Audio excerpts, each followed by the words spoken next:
अस्सलामुअलैकुम दोस्तों, कैसे हैं आप लोग सब। आज यार चुनाव का दिन है। चुनाव का दिन नहीं है, मतलब चुनाव है कल इलेक्शन है कानपुर में। और मेरी मदर हैं गवर्नमेंट एम्प्लॉय, तो उनकी ड्यूटी लग गई है इलेक्शन में। तो आज उनको लेके हम आए हैं। आज ड्यूटी रिसीव होती है एक दिन पहले, ईवीएम वगैरह सब हैंड ओवर की जाती है। तो आज उनको लेके आए हुए हैं। कानपुर देहात का जो डीएम ऑफिस होता है, कलेक्ट्रेट ऑफिस, वहाँ से ही ड्यूटी रिसीव कराई जाती है। तो अब हम लोग आ चुके हैं डीएम ऑफिस।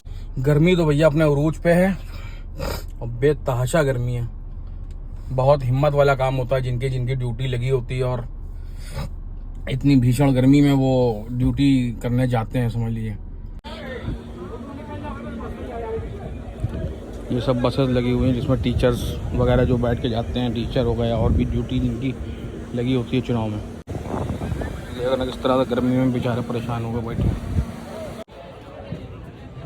टीचर जो है अपनी अपनी ईवीएम रिसीव करके अपनी अपनी बसों का नंबर अलॉट हो जाता है, उस बस में जाके बैठना पड़ता है।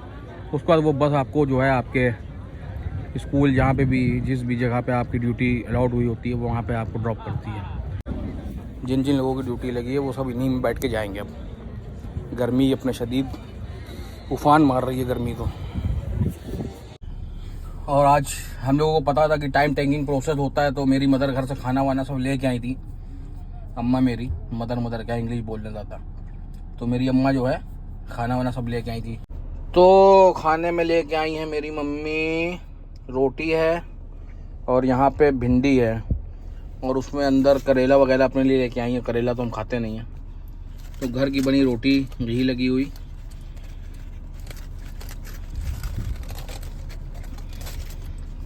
और ये भिंडी।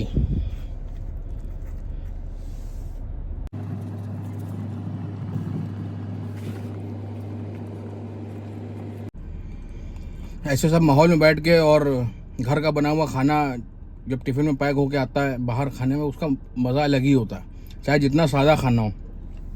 नॉर्मल रोटी सब्ज़ी भी जो है नाम है बहुत अच्छी लगती है जब बाहर आके खाओ उसको। जब टिफ़िन में पैक करके या तो पिकनिक वगैरह भी ले जाओ कभी, और या फिर ऐसे किसी कामों में निकले हो और टिफ़िन में पैक करा हुआ खाना मिलता है, उसका मज़ा अलग हो जाता है। पता नहीं क्या बात रहती है उसमें। आखिरकार पहुँच गए हैं स्कूल, अपनी लोकेशन पे जहाँ पे ड्यूटी अलॉट हुई है। गर्मी इतनी है कि पूछो नहीं, और नींद भी आ रही है बम्बाट। ये सब खेत देख रहे हैं ना आप, ये सब गेहूं लगा हुआ होगा यहाँ पे। गेहूं की कटाई हो चुकी है। गेहूं की कटाई होने के बाद जो बचती है उसका जो नीचे का हिस्सा बचता है उसको जला देते हैं। तो ये सब जलने के बाद कैसी चीज़ें पड़ी हुई हैं सब। बस सामने देखिए ब्रिज आ गया।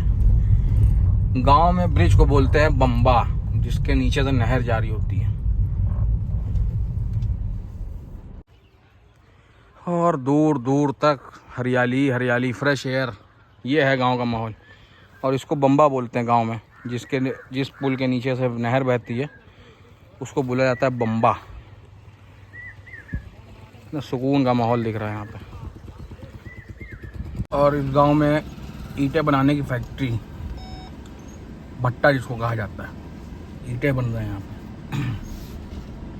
मिट्टी से पहले यहाँ पे ईंटें तैयार किए जाते हैं, उसको शेप दिया जाता है ईंटों का, जो आप देख पा रहे होंगे।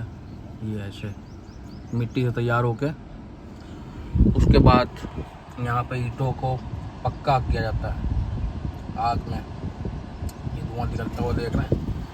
ईंटें पक्के किए जाते हैं, आग में पकाए जाते हैं, तब जाके ईंटें ऐसे बनते हैं। तो ईंटों का भट्टा भी है इस गांव में जहाँ पे हम लोग आए हुए हैं।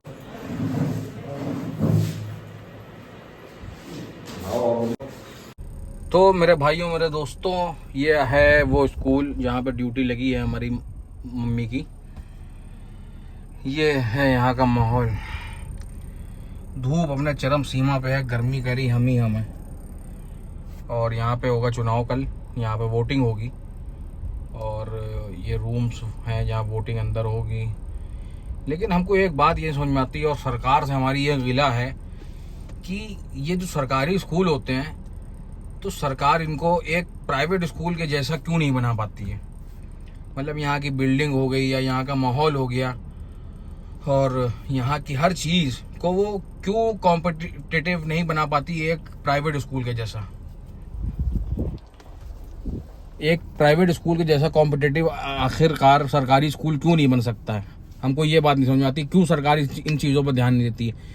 पढ़ाई पे या इन सब चीज़ों पे चलो ठीक है, टीचर्स अच्छे होते हैं, पढ़ाते हैं, मेहनत करते हैं, मगर आप उनको वैसी फैसिलिटीज़ भी तो दें बच्चों को। आप क्यों नहीं प्रोवाइड करा सकते हैं वैसी फैसिलिटीज़। आप मिड डे मील चलो देते हो बच्चों को, गरीब बच्चे पढ़ते हैं यहाँ पे, लेकिन आपके पास इतना तो पैसा होता ही है सरकारी फंड में कि जो है नाम है वो बच्चों को एक बेहतर से बेहतर एजुकेशन दे सकें, उनको बेहतर माहौल दे सकें स्कूल में। ये स्कूल कहीं अगर इनको इन स्कूलों को एक प्राइवेट जो बहुत ही अच्छे प्राइवेट स्कूल्स होते हैं अच्छे लेवल के, जहाँ मतलब सुना जाता है, कहा जाता है कि बड़े घरों के बच्चे पढ़ते हैं, तो वैसा आप क्यों नहीं बना पाते हैं इन सब स्कूलों को। ये सब चीज़ें पूछने वाली होती हैं सरकार से, और सरकार को चुनने का मकसद ही यही होता है कि आप इन सब चीज़ों पर ध्यान दें, ना कि और बाकी चीज़ों पे, कि जो हमें अच्छे स्कूल प्रोवाइड करा सकते हैं, अच्छे हॉस्पिटल्स प्रोवाइड करा सकें। तो यार फाइनली 7:15 बज गए प्रोसीजर पूरा होते होते, और मम्मी को तो हमने वहीं स्टे करा दिया है, वहीं स्टे कर रही हैं वो, क्योंकि उनको अलाउड नहीं होता कि वो मतलब उस जगह से नहीं जा सकती हैं जहाँ पे चुनाव होगा। तो उनको तो वहीं पे हमने ड्रॉप कर दिया है। अब हम जो है चल रहे हैं घर की ओर। अब हमें अपनी भी जिम्मेदारी निभानी है, कल हमको भी वोट डालना, और आप सब भी ज़रूर डालें। हालांकि जब तक ये वीडियो आएगा आप लोग वोट डाल चुके होंगे, और जब तक दुआई करिएगा कि जिस पार्टी को आप जिताना चाहते हैं वो पार्टी जीते और वो शख्स जीते कि जो हमारा और आपका बेहतर मुस्तकबिल तय कर सकता है आगे चल के।